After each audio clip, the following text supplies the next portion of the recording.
Hello, Christina Giordano here, the founder of Sold, your go-to resource for soulful entrepreneurship.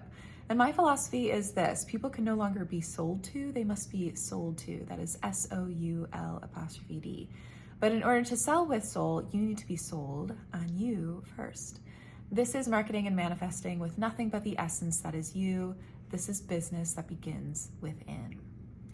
Now, just as a reminder, these episodes are preview episodes for the full episodes that are available both on Spotify and Apple Podcasts. You can head to the link in the description here, or you can head to those, Spotify or Apple Podcasts, and search for Sold by Christina Giordano. The title for today's episode is called The Role of Desire in Essence-Led Expansion, Part 1.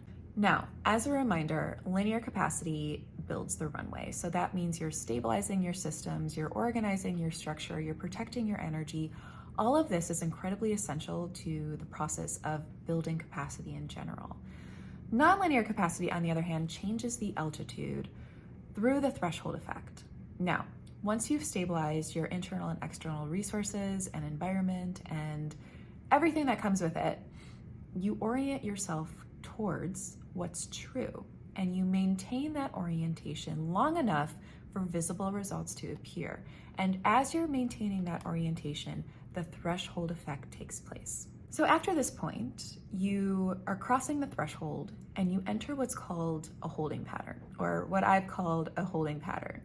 And the reason why this is so significant and meaningful is, one, because this isn't necessarily part of the soul framework. It's not even a method or even a step, but it is absolutely part of the inevitable hinge that happens as a result of completing the method. So in this first part, I'm sharing more about this arc, specifically about what happens in the threshold crossing and the holding pattern, and what the other side looks like once you exit that holding pattern. Again, this is all in the effort of essence-led expansion.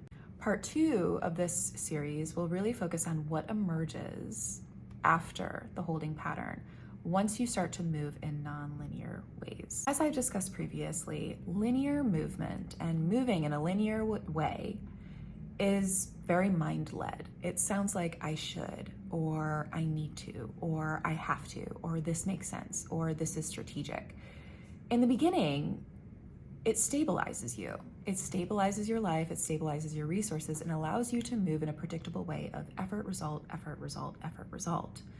Nonlinear capacity is desire-led. That means that when you're moving from desire-led movement, that sounds like I'm drawn to this, or I want to explore this, or this feels alive, or this feels like me. But this is not chaotic desire or even impulsive desire.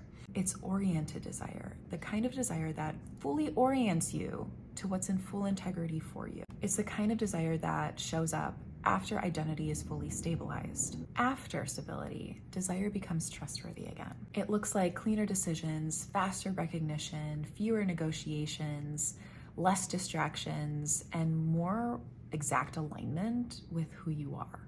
Now, most people think that desire feels like excitement or inspiration or a spark or certainty or energy spikes. But mature desire feels a little different. It feels like clarity. It feels like a pool. It feels like curiosity. From the outside, it still looks responsible, but from the inside, it feels so much freer.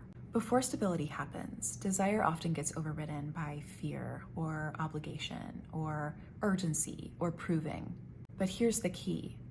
Desire-led movement that comes from instability creates chaos.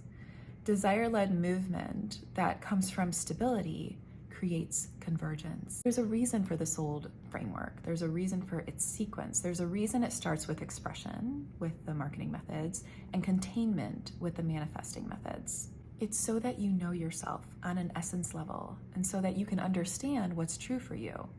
And when you discover that, it helps you find your purpose and move with precision and stabilize there. This episode also includes 5 checkpoints that I made to essentially stress test my own expansion during the threshold crossing. I'm hoping that they will help you kind of check where you are to make sure that you are also not only aligned, but fully contained and stabilized in the orientation of the direction you want to be going. because it becomes directional intelligence. This is where joy, pleasure, and curiosity all become a signal.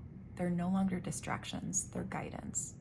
So if this is singing to you, I hope you head to the episode again on Spotify and Apple Podcasts and find out where you fit in the souled approach and if this material, if this content can help you through it. As always, be well and take care.